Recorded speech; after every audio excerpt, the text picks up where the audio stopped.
Hey, what's up, everybody? It's Coach Matt Ellis from Elite Throws Coaching and the Elite Throws Overnight Summer Camps. Thanks so much for checking out the video today.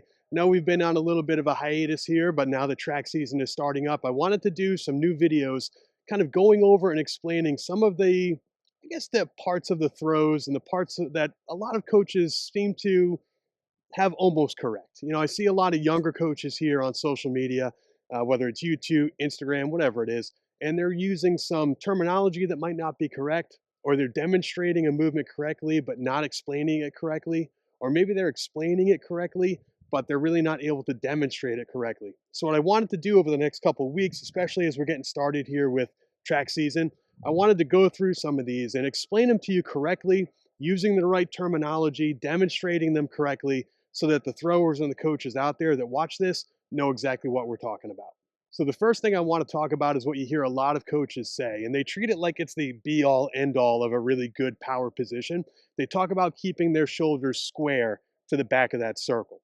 Keep your shoulders square. What does that mean, keep your shoulders square? Well, if you notice here in the back of our circle is actually made up of basically a cement square. So you have this nice flat area in the back where the cement meets the grass. So what we mean is that when we get into that power position, if you watch the javelin, you're in that power position. Now I have the javelin and my shoulders effectively parallel with the back of that circle. And I have them turned all the way toward the back of that circle. So my shoulders aren't sitting here like this.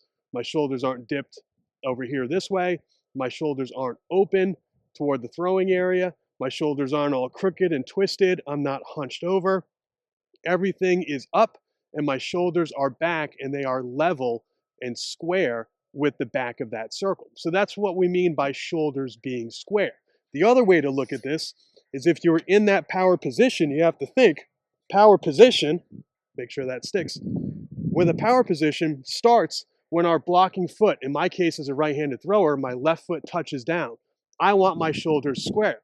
So if my left foot touches down, and my shoulders are open, or if my left foot touches down and my arm is already pointing over here, that means my shoulders are not square. My shoulders are not back and level with the back of that circle. I want to see my eyes back, chest back, shoulders square, left arm back, and now I know my upper body and my shoulders are in a really good position.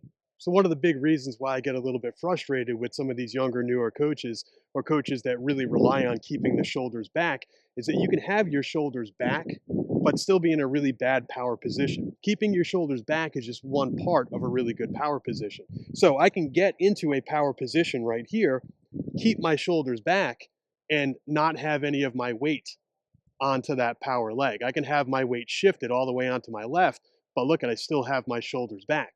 So it's a combination. It's not just keeping the shoulders back or just keeping yourself back. The other thing you hear a lot of coaches say is keep your eyes back, keep your head back, keep your nose back. I heard that one at New England's this year. Coach was telling the athlete, keep the nose back. Well, what does that do?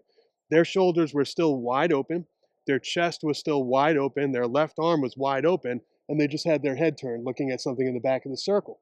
Just because your head is back, just because your shoulders are back, just because your chest is back does not mean you are in a good power position if all of your weight is shifted onto your blocking leg too early. So that's why getting your shoulders back does not mean you are in a good power position. Keeping your shoulders back is just one part of being in a good power position. And that's what we're going to talk about in our next video coming out tomorrow.